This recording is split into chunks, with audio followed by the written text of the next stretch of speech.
One of the most inspiring or influential books that I read early on when learning about financial education was Rich Dad Poor Dad by Robert Kiyosaki. And there were so many great takeaways from that book, and it just really opened my mind up about money. But is Rich Dad Poor Dad still worth reading today? And I gotta tell you, as much as I enjoyed reading the book, I do know that it's very likely that Kiyosaki himself made up the story, and it was pretty much a very good storytelling plot. And there could be other things as well where, you know, he wanted to write a really best-selling book where he made a lot of money off it. But I really don't know what the motivations or the intention was at the time. But it's something I've moved away from, and I have read other books as well that really dive deep into financial education and personal finance. And that's what I want to talk more about in this video. So I will say that early on, Rich Dad Poor Dad by Robert Kiyosaki was a really good read as I was working jobs and so forth. And the first spark that got me interested into investing and just learning how to build extra sources of income really expanded my mind and so forth. But I want to be honest here. Uh, Kiyosaki's story may have been exaggerated or even fabricated. And although I still credit the core ideas, whether that's assets versus liabilities, he's very spot on about that. Um, the difference between the rich and the poor and just financial education in general is a really good starting point. So a lot of the things that is gone over in that book are makes a lot of sense, and it's going to give you a starting point and some guidance on how to expand your knowledge on finance and really get better at financial education in general. So, although Rich Dad Poor Dad was like my biggest recommendation a few years back, just knowing that maybe it's not the most accurate story, um, there are other books as well that you can read as well, and that can help you. And I did want to go over those books uh, in a little bit. So, why does this resonate with a lot of young people, of people wanting to read books on personal finance? Well, the first one is that we grew up with endless get rich quick noise, whether that's online or offline, especially on social media these days. And it proves to ordinary guys like myself that we want to build real wealth quietly and kind of like to do the thing that a lot of people don't want to do, or kind of be on this anti-career path. And then finally, it gives us this appeal that there's no need to quit or go all in. All you just need is a simple mindset shift where if you could just compound your money while you're still employed, um, you can easily build wealth that way.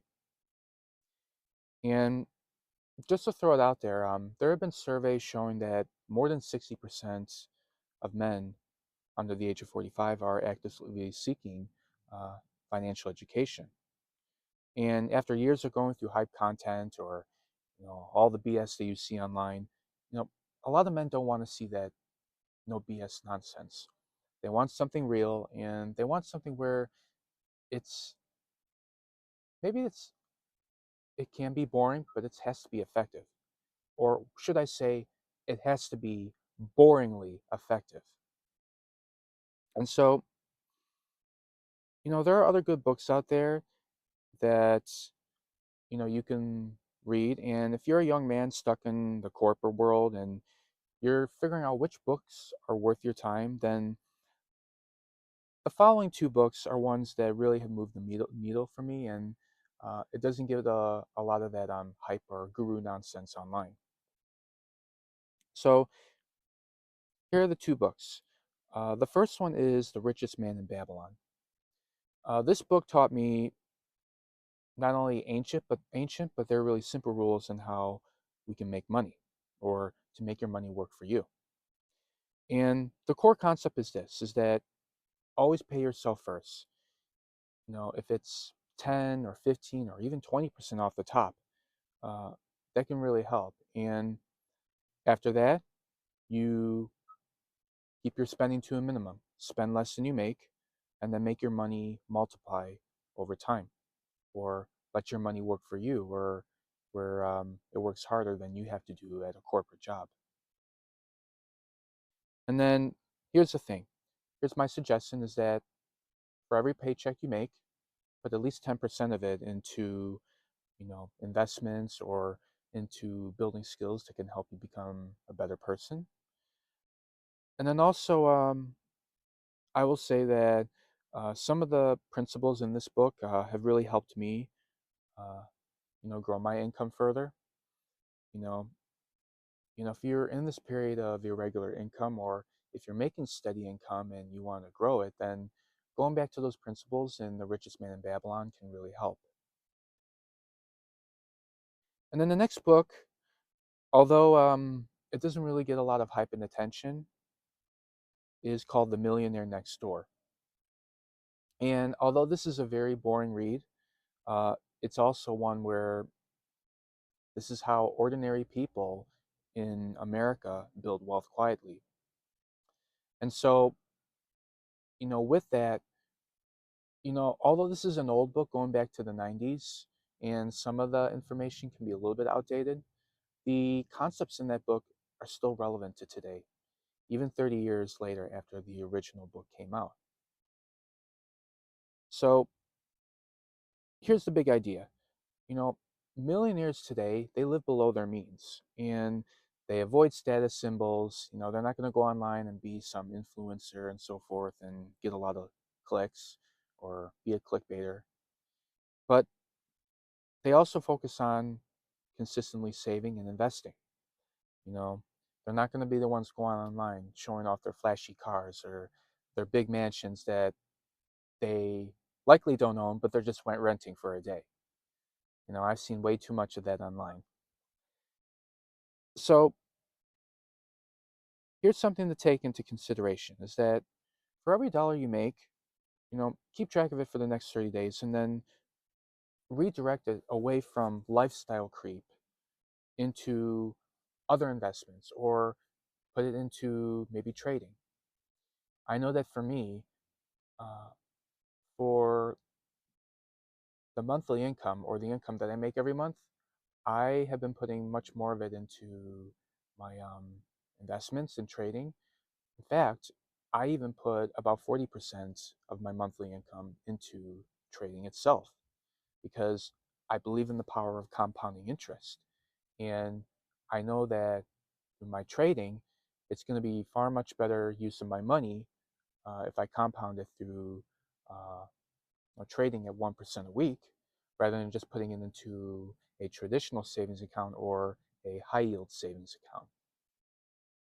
So it's something to really keep in mind of and so forth.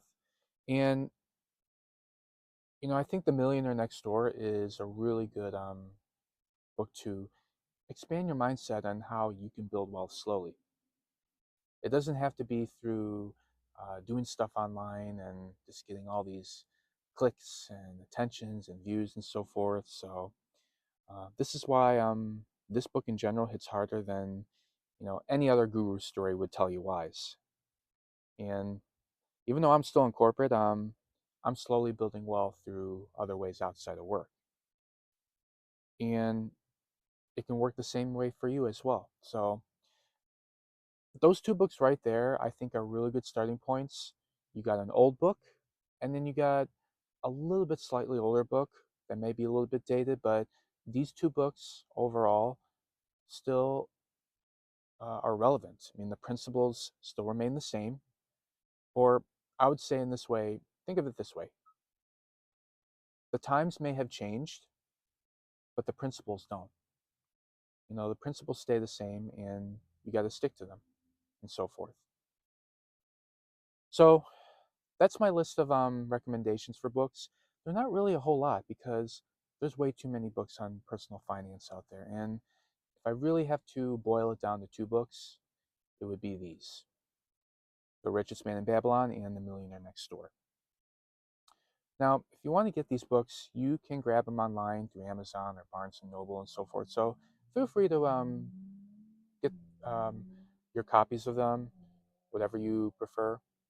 And if you're interested in learning more how to really make the most out of your savings and investments, I encourage you to check out my ebook called Pennyful versus Cash Flow: The Better Alternatives to Savings.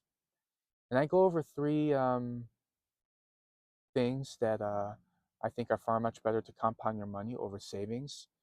And one of them happens to be far much more effective and a great way to build your wealth, not just slowly, but you can actually grow it even more in a matter of years. So if that interests you, be sure to check out the link via the video description below. And uh, that's all I got for today. And hope you enjoyed this video, and we'll see you next time. Peace.